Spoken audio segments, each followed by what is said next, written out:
I'd encourage anyone using AI technologies is to, trust it, trust that it's very advanced technology. It's got a lot of smarts in it compared to what we've been exposed to in the past. It's come a long way as an industry in its own right, but it still makes mistakes. And you really need to verify all the outputs.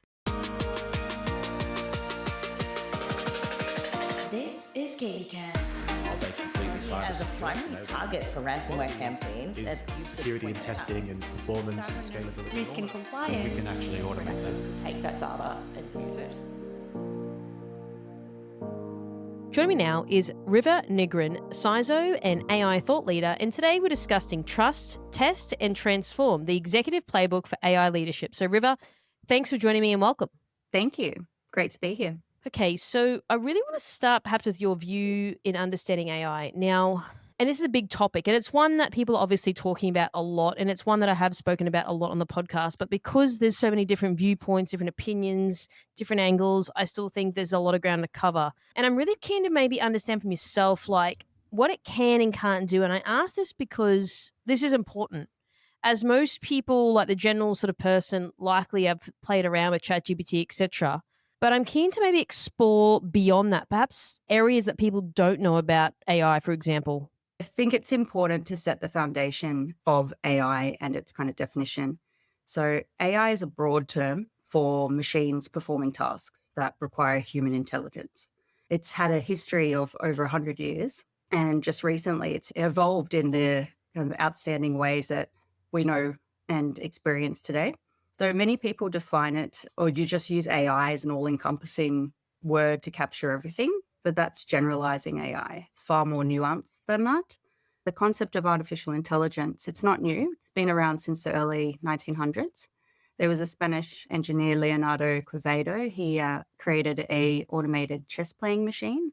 Once it was set up, it didn't need any human intervention. It made legal chess moves. It even alerted to illegal ones made as well. Then in 1943, there was a really interesting paper by Warren McCulloch and Walter Pitts, and they modeled artificial neurons. So they were simulating brain-like functions. And the paper actually explored the idea that the brain could be understood as a computational system. And that introduced the concept of artificial neural networks, now a key technology in modern AI. And then throughout the 50s, the field expanded into artificial neural networks, experimentation with mimicking human problem-solving abilities. And in 1956, a group of researchers and engineers, they coined the term artificial intelligence in a workshop they were having. And that's kind of the official birth date of the term AI. So while the concepts and experimentation with machines thinking and automating tasks, it's been around since the 1900s, the field really gained traction in the 50s and 60s. So it had a bit of a winter in the 70s where not much progress happened. And then it picked up again in the 80s, right up until what we know it as today. So AI is probably the broadest term. It covers everything from chess playing programs to autonomous robots. Then you've got machine learning. So that's a subset of AI. It's a field focused on algorithms. They learn patterns from data, make predictions or decisions without being explicitly programmed. So as examples, spam filter, recommendation system. So what Netflix tells you it thinks you'll like, Uber Eats suggesting what you should order next. That's all machine learning. Then there's deep learning. It's a subset of machine learning. It's got many deep layers. And that's probably powered the most recent advancements in AI technology. So there are things like speech recognition, image recognition, all of that type of stuff. You know, the technology on your phone when you type in, you want to find all photos of your cat and it pops up with all of them in there. Or you type in the word passport and that file or photo of your passport comes up on your phone. That's thanks to deep learning. Then LLMs, they're a specific type of machine learning model. So they're based on deep learning and what's called transformer architectures. So they're designed to process human input and then generate human-like outputs. So they're trained on, huge data sets. They're probably what we know of and what the public knows of and is calling AI, but really they're generative AI assistants or LLM-based assistants, if you want to be more precise. So the field is really huge, is what I'm trying to get at. So there's even things like small language models, which are cut-down versions of LLMs that are more efficient and they're designed for faster processing or specific tasks. But in simple terms, AIs or LLMs, they're mathematical models that emulate cognitive function. You may have heard naysayers call LLMs Google on steroids or advanced predictive text technology. Whilst that's accurate, it's pretty overly simplistic explanation of what they are. They're a shiny new tool in conversation, but you always need a human in the loop. So they do really well at augmenting the human user to be more productive, explore new ideas, harness new skills that, would ordinarily take decades or a university degree to obtain, predicting our tastes and preferences. And ultimately, they can make the little things a little easier for us. But what they can't do, they can't feel, they can't make ethical judgments in complex scenarios, they can't perform expert level tasks, they can't guarantee truth. They're always making things up. There was a recent example in the Australian Financial Review of a Deloitte misstep for a government organisation in Australia. Piece of work was costing $400,000 or more. And the article actually quoted incorrect facts and quotes from educational studies, which some of the lecturers and experts came out saying that it was completely false. So it just really strengthens the fact that when it comes to interacting with artificial intelligence, we always need a human in the loop. Okay, so there's a lot of questions that are coming to my mind, and this may be slightly off topic, but I think so. When people think about AI, right? So, like, some people just think it's going to solve all their problems. I think the part that's probably getting me at the moment, and I was actually a guest on NetApp's podcast recently around like is AI. I think the whole title of the interview is AI turning our brains to mush, right? So, Yeah. do you think we're getting to this point where it's over reliance? So, I'll use an example. So, when I was growing up, and I wouldn't say that I'm old, but we used to have to navigate in Australia as like a Refidex. So like to get somewhere, you had to like literally pull a map out and you had to remember it, or you had to advise the person who was driving how to get somewhere. Now people would think that's crazy. You just use your phone. You got a GPS. It's easy, right? You'd have to remember the streets to where you'd go, right? But now you don't even need to think about that because your phone can tell you where to go, right? So do you think that we're getting to a point with AI where it's like we have this over reliance that people don't even need to think at all because we have the tech to do the thinking for us, especially because we've come from a generation. I mean, I don't know how old you are, but I'm assuming you're not a Gen Zer, but from a generation where we're used to having that cognitive ability, whereas now it's like it's dissipating, it's evaporating, right? I know that sounds a little left field, but I think this is really important. And I think it's something that not a lot of people are talking about either. Yeah, definitely. I mean, so I remember those maps, those big books, and then, having to turn the page and map out the number from one page. And then, the next map was 20 pages into the book. So it's really confusing. I mean, the same thing happened with calculators as well. So there was uproar from teachers with calculators saying, that students would lose their mental arithmetic abilities. Happen with the phone. So the phone that used to have that kind of round dial where you had to kind of really remember the numbers, that all changed as well.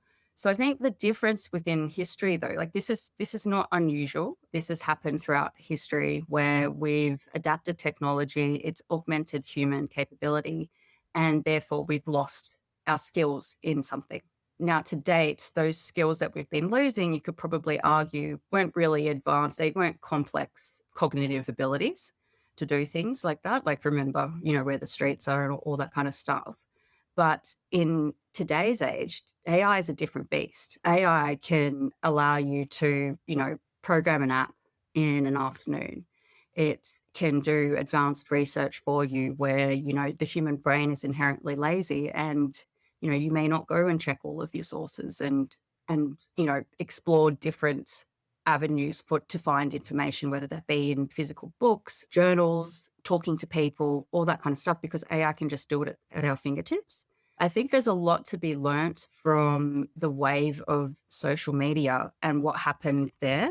When social media expanded throughout the world and gained mass adoption, I don't think anybody was, well, at least it might be the same problem. People aren't talking about it enough, but nobody was really talking about it in the public about what it could do for your cognitive abilities. So the pattern and the habit of scrolling and constantly getting dopamine hits has an effect on the brain. There's a lot of evidence to that now. And there's a few papers actually out there that talk about The real risk of losing our skill set, more importantly, losing our ability to critically think. So that's probably the big one. Like, you don't want to offload your cognitive abilities to AI too much. It should be there to help you. But then on the same token, the positive light, interacting with AI and using it more frequently, and then comparing how you use it to others using it. Your own AI interacts with you. So as you become more educated with prompting and understanding how to, get the best out of and the best outcomes out of AI and knowing what follow-up questions to ask, your results can be far superior to the person next to you. It's all about just being aware and being self-aware of when you are getting into those negative patterns around just letting AI do everything for you. So again, strengthens the argument, like human in the loop, make sure that you're always validating its output and checking the sources. So going back to your calculator example, so I do agree, but then I remember in school it's like you had to do like long form algebra or mathematics. So you had to show you're working out. So it wasn't necessarily about the answer's 36, it's how you got there. So one of the things I've been reading a lot about AI is that, like, okay, if you're a doctor, for example, and you go in, you're like, hey, I'm sick, and they're like, oh, you've got this disease. You want to actually get the doctor to walk you through how you got there rather than them just telling you, like, hey, you've got it, and that's the end of it. And I'm seeing a lot of people maybe short circuiting their way to the answer, but not actually walking through, hey, this is the mechanics, this is how it makes sense. There's a lot of missing parts in between. So to your point earlier in the critical thinking, but if you've grown up in a day and age like these younger generation and folks, they don't really have that, right? They don't have when we had to go to a library and look up an encyclopedia and quote sources in a lot of our assignments and essays and all these sort of things, right? So how do you think that sort of sits there? It's like maybe these people don't even have that ability to be aware because they've never had to do it before. Yeah, very true. I think it's definitely a social responsibility of, the educational institutions to ensure that they are providing, that information to students and training them to be aware. So, okay, so then would you say, given your role and your experience, and I mean, there's probably a number of things, but would you say this is probably the biggest thing that people overlook or maybe don't get about AI? Would you say, like, this whole having that awareness around, like, hey, I'm just super reliant on AI and I'm not using my brain at all? Or is there other factors that come to mind when I ask you that question? Yeah, I think I've definitely been reading a lot around comments within corporations saying, the AI said so, so therefore it's right. And just having that over reliance and trust in software. At the end of the day, it's just software. It's not there to solve all your problems. It's there to solve some unique set of use cases, and it can do some things really well. But we need to be mindful of what it is and understand it. And I think because it comes across as being so advanced, and when you're talking to it, it can sound really convincing, like you are talking to a human. That can play tricks on your mind. You can start to build rapport with an AI system, which is a dangerous territory to be in, because you may not be aware in the moments that you're giving a lot of trust to the answers. To you, they sound really good, they sound really convincing, they sound really well thought out. But at the end of the day, it's a mathematical algorithm that's attributing weightings to words. So when people say, it's advanced predictive text technology, in a sense, they're right. I think even in recent times, I'm starting to see like a nota bene to say like, hey, this is AI. You might want to check your sources. There's a lot of that appearing now. So it's like, don't read everything that's we're telling you. Yeah, there's a little fine print in some of the AI models as well at the bottom where they say, don't trust in this output, validate your sources, all that type of stuff. So yeah, I don't think it's going to replace a lot of that real human insight and research. And I think that the conversations like this and being aware of the cognitive impact to us and the younger generation just need to be highlighted more. The more we talk about it, the more chances that you're going to find the younger generation finds it online, reads it, it resonates, and they learn something. Do you think perhaps, if I go back to the critical thinking, this could potentially breed laziness in people? So, for example, I mean, look, we're all lazy. If I can get a quicker answer, I can do it. So, if I'm like, hey, what are the top restaurants in Sydney because I got to take someone out and do something, I'm probably going to ask AI, right? Or else then I have to fish around and ask friends or think about restaurants I've been to, it takes more time. Now, that's a very rudimentary example. But if we were to sort of zoom out and look at maybe businesses and consultants that are using this, do you think potentially we are going to get into a stage where it's like, hey, I am now overall a lazier human being because I've got this technology? Yeah, definitely. I think that's a real risk. It's permeating throughout corporations already, if not in Australia, definitely in America. I've been reading a lot of content coming from there, from the States, around workforces being reduced and had this over reliance on AI to do the job for people, and then realizing that it doesn't work, or trusting in decisions made, but they were informed by an AI output that was not validated or checked. The younger generation have grown up with social media as well and seen the onslaught of influencers making money online and having, that really easy. There's dime a dozen people out there saying you can make millions from your phone without ever having to do too much work. So I think that's already started to be bred into culture and the younger generation, and AI definitely risks amplifying that. So I want to sort of switch gears slightly for a moment. So I'm keen to get your sort of guidance on how you use AI effectively or use it for the 4Ds. So I'm keen to get you to walk through the 4Ds and like what they are and perhaps what they mean.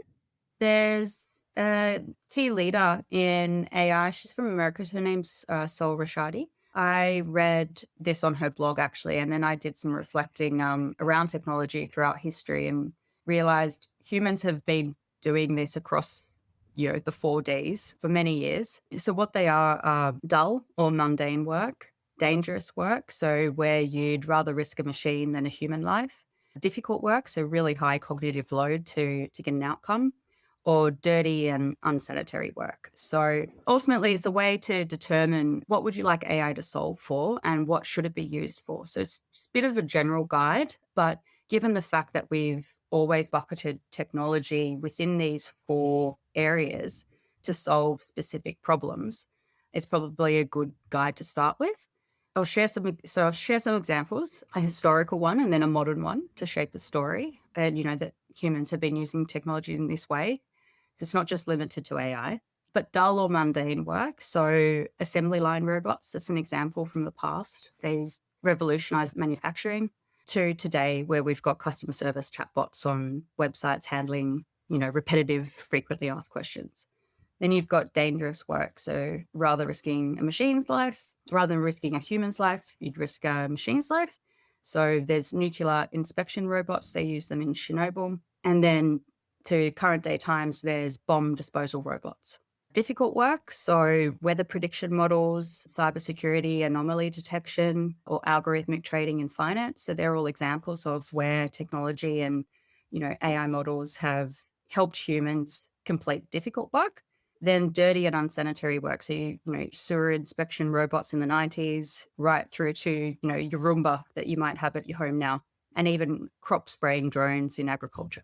Like throughout history, you could probably expand the D theme to distance as well. So we've used technology to solve the distance problem as well. So from telephones to the internet to drones doing things for us now. Yeah, okay, that's super interesting. So would you say that companies need to be specific in each of those use cases? So dull, dangerous, difficult, dirty work, right? So rather than just and people always say we want to use AI to do the dull, monotonous, repetitive tasks and get humans to do the critical thinking. Although we're sort of slumping back into being a little bit lazy, but that's what I'm hearing from people. Yeah, I think it's a good guide to have a successful AI deployment. Like there's a lot of data and evidence where a lot of the big 4 have predicted and done some analysis around AI initiatives and systems being deployed within companies, and then they're failing for some reason. And it's usually because executives or whoever are leading those don't understand the problem they're trying to solve, and they may not understand what specific AI system is required to solve that tool. So if you can start small within your organization, look at whether, the problems you're trying to solve does fit into the 4Ds, you've probably got a good chance of seeing some success and some positive outcomes from whatever you're trying to do with AI within your organization or on a personal level as well. But I think that the dull aspect of it. I think anyone interacting with AI, they're not specifically using it to just do the monotonous, boring tasks. They're actually using it for creativity as well. So, where someone may have really wished to be an artist, they can now be one with Google's Gemini. Like, it's probably my favorite tool for image creation, like that type of stuff where you may have had something in your mind and wanted to be really creative. Now you can do so with just natural language. Enterprise tech leaders know that compliance isn't just about ticking boxes. It's about risk, reputation, and revenue. That's why companies trust Vanta to streamline their security and compliance workflows at scale. With deep integrations and automated evidence collection, Vanta takes the manual audit grunt work out of the frameworks like ISO 27001, SOC 2, and GDPR. Visit vanta.com/KBcast. vanta.com/KBcast to learn more. So this is interesting. So from a media perspective, obviously we look at a lot of content and I read a lot of content every day, whether it's on social, online, etc. What I'm starting to see come into the fold of people now who aren't natural media or content writers, they're obviously using AI to say, hey, write this LinkedIn post. Because what I'm finding as a media journalist person, people's voices are starting to sound the same. There's not a lot of authenticity. So I always say to people, look, especially social, right? Like, don't leverage AI because someone who looks at this all the time, I can tell instantaneously whether it's written by AI, right? So it's like, how's this going to go, like, moving forward to your point around, like, for art, right? Like, art was all about, I would sit out in a field and do my meditation and I had this great artist idea and then I'd paint it for 20 hours straight because I had the idea, right?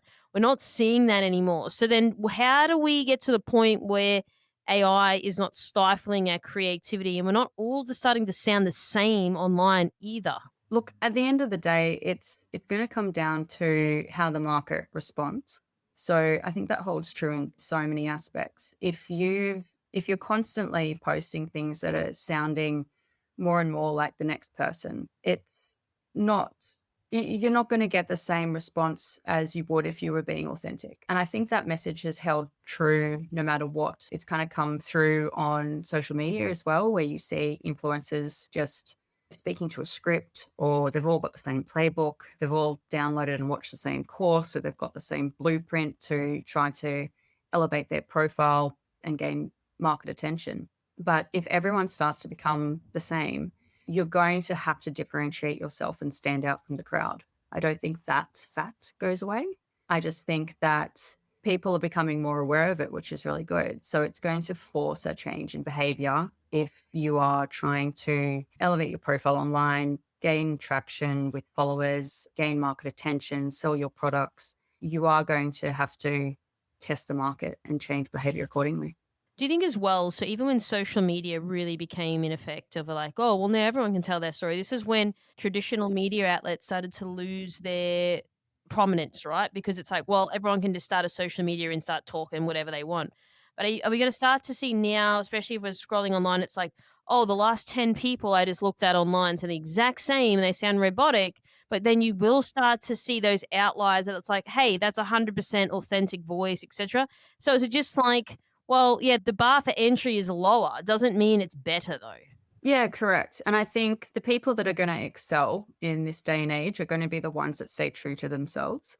They build their own personal brand, understand what they're trying to do, what they want to impart on their communities in terms of knowledge, and just staying true to that vision. You'll have people gravitate to you if you, like your tribe, I guess, gravitate to you if you stay authentic and you don't start to sound like everyone and you don't give in to being lazy and offloading your cognitive abilities to a machine. So do you think it's just going to probably be a bit of time until people start to find, I guess, pecking order is not the right word, but in some respect with AI, right? So it's going to be like, well, sometimes I use it for this, sometimes I don't. Sometimes I'm lazy and I'm hungover today, so I don't really feel like thinking about where I'm going to take someone out for lunch. So do you think that it's just people are going to find their groove with these sort of things, right? Even when Yeah. mobile phones came out, like the use case changed and it was like super expensive to call someone back in the day. And then it became more ubiquitous. And now it's sort of people doing less calling, they're more messaging and all these sort of things. Like things have sort of changed. Is it just going to take a little bit of time to see where that balance is and what people are doing more or less of? Or what do you sort of think on that front? Yeah, I definitely think it's going to even out. As more and more people start to use it, they're going to understand where it works for them and where it doesn't. People that are being aware of it will find their groove, and those that are kind of sounding really robotic and things like that, I think market response and attention and feedback that they're going to get naturally will hopefully shift behavior for them. So I want to extend this even more, maybe talk through security by design principles. So your whole theory is trust but verify when it comes from AI. And I know you've touched on this a little bit today around the awareness and your sources and all that, but like walk me through this, especially now, as I mentioned, people of this sort of generation and beyond are a bit more used to that. But perhaps the new sort of kids coming through now are not really exposed to that as much. How's that going to work sort of long term? Any sort of thoughts you have around that, River? Yeah, I guess it's a old school security principle, always trust but verify. It can be applied in so many different facets. So even when it comes down to assessing a vendor or a suitable solution, whether that's AI or not, it's always you go down into your explorative phase, you start to talk to people to understand what it does, what it can and can't do. And then you go into a proof of concept phase to determine whether it's fit for purpose for you. So that's where kind of I'd encourage anyone using AI technologies is to, trust it, trust that it's very advanced technology. It's got a lot of smarts in it compared to what we've been exposed to in the past. It's come a long way as an industry in its own right, but it still makes mistakes. And I think it was Google that they have a link into one of their web browsers that they were still saying it's got to make mistakes. They're only released the new edition of this out to, I think, 1,000 people. But they acknowledge that it makes mistakes. We're still in this phase of exploring LLMs, even though they're all new and exciting to the average user.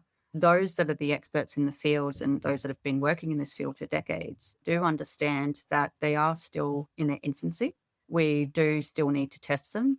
We need to security test them, especially. There's, like any new software or system, there's going to be adversaries trying to break them. There's going to be curious researchers trying to break them, and they report those findings.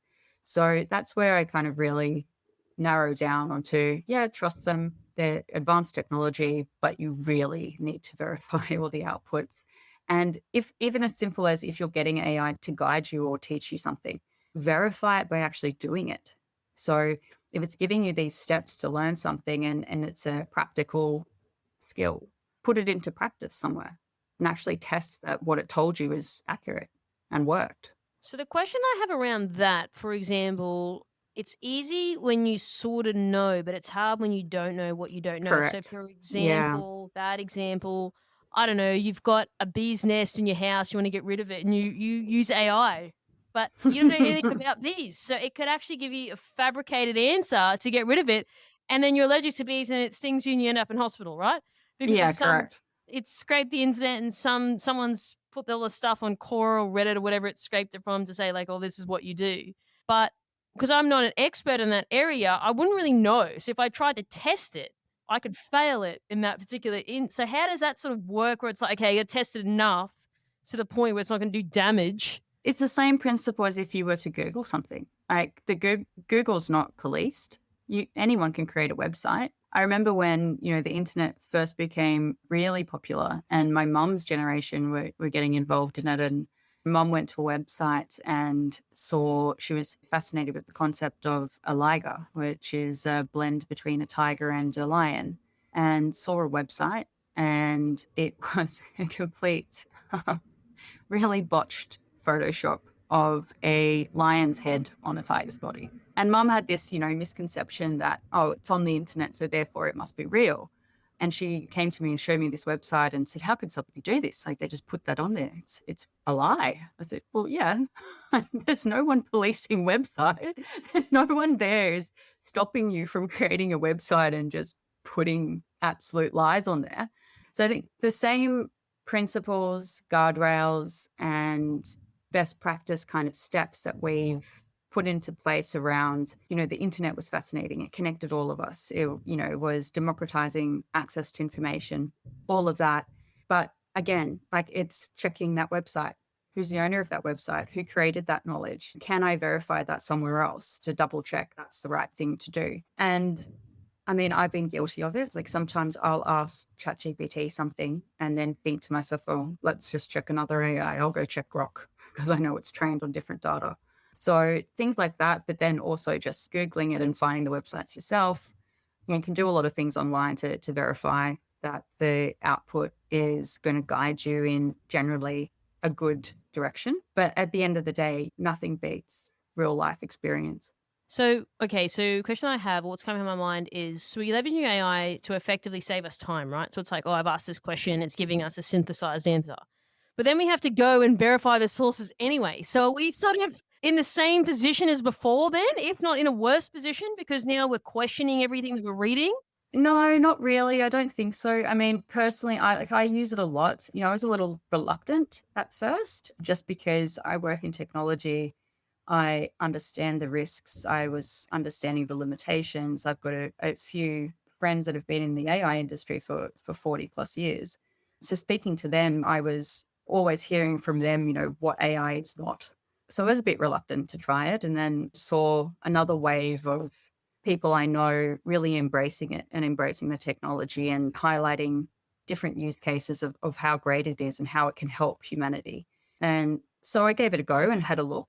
And what I would say, it just makes you faster. It's not going to, so for me, if I was trying to find something on the internet just via a Google search, Google's not going to scour it or suggest something else for me to search, or suggest maybe I want to explore this topic as well in conjunction with what I'm currently exploring. Whereas AI does that. It's kind of got that predictive technology in it to kind of guess, what am I looking for? What do I want to find? What am I researching? So all of that's a massive time saver, even though you do still have to verify the outputs. Like it's probably cut down the work by days or weeks, depending on what task you're trying to do.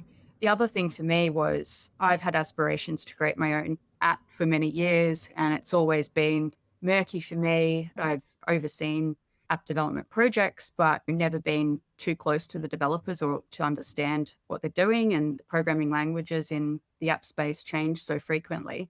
You become obsolete quite quickly as a developer in that world. I did an experiment with AI. I had a friend of mine, that's his job. He's got an app development company. I spent 4 hours on an afternoon just fleshing out my requirements. And this was before some of the more recent models where now the models are a lot better at vibe coding. So, speak to it in natural language and it will come up with your requirements. What I did, I actually blended, Gemini, Grok, ChatGPT. I went to all of them and I knew how to build out technical requirements just because I've done it before in my corporate history and work experience. So kind of had that model to work with, building out your functional requirements, your business requirements, did that, plugged it in, but I had no idea how to then inform an app developer what to do to make something easier. I proposed a project and wrote it all up, sent it to my friend, and he was astounded. He actually said, did I write this? I said, well, no, AI helped. And I was curious because I wanted to know, is it bad? Like, can you work off that or not? And it was about 2 months of me talking to him on a regular basis, him asking me to provide requirements that I couldn't. It was just taking me too long to even get my head around it and learn, like, what does an app developer need? And yeah, AI in 4 hours allowed me to do it. He said it was better guidance and better instructions than majority of his institutional clients providing. Wow. Okay. Yeah, I see what you mean. So then, if you were to look forward, then, given your example, where do you sort of see AI now in the future? Whether the future being 6 months, 6 years, 60 years, whatever, however you want to interpret that question. I'm just curious, like, and we've gone through a lot of examples, we've gone through a lot of rudimentary examples as well. We talked about the security elements. So, anything that you can sort of share with us today, River? AI models themselves are one thing. There's a lot of mathematical algorithms that are using transformer architecture. And transformer architecture, just like in really simple terms, it's just the architecture that LLMs are built on in order to look at a sentence as a whole and then attribute weights to the words. In transformer architecture, they're called tokens, but there's weighting attributed to that. So if you've got a sentence and you're talking about a cat and you've got the word it in it, that the technology can infer that when it is used, it's referring to the cat. So that type of intelligence is there in the models. However, the more valuable part, and I think there's a lot of business, there's a lot of individuals starting to understand this more and more, is the valuable part for the future of AI is actually your data. So when I talk about this at security conferences, I really emphasize the fact that a data governance initiative is really crucial if you want to take advantage of your unique business proposition or value as an organization. You want to leverage AI to do so. Every organization will have, unique data. That data might be valuable, it might not be, but understanding that and how you can leverage AI technology to benefit from that or create revenue streams, that's something that's really exciting, where I think the AI industry will eventually go in future. The other thing I think as well, it's going to open up the ability for people who may not have been able to access traditional education. I think it's going to be able to give those individuals real skills that they can test and validate and, prove their value as an employee. It's going to democratize the education space to an extent. It's going to make research faster as well, people more productive. At the end of the day, I think it's got a lot of opportunity and potential to really augment humanity to become more productive, more efficient, and even more creative in some sense. I mean, I'm excited for the future of it, but I think it's just really important to be aware of the risks versus the opportunity and be pragmatic about it. So, River, do you have any sort of final thoughts or any closing comments you'd like to leave our audience with today? Yeah, I guess, what we've talked about to date, really focus on your data sets. They're going to be the next big thing and going to be really crucial for whether you're going to be successful in the AI movement or whether you're going to fall behind. And just, again, trust but verify. Really do verify those outputs and be self-aware around, what are you getting AI to do? You are the teacher. You are the master of AI. Don't let it become yours. This is KBcast, the voice of cyber. Thanks for tuning in. For more industry-leading news and thought-provoking articles, visit kbi.media to get access today. This episode is brought to you by Mercsec, your smarter route to security talent. Mercsec's executive search has helped enterprise organizations find the right people from around the world since 2012. Their on-demand talent acquisition team helps startups and mid-sized businesses scale faster and more efficiently. Find out more at mercsec.com today.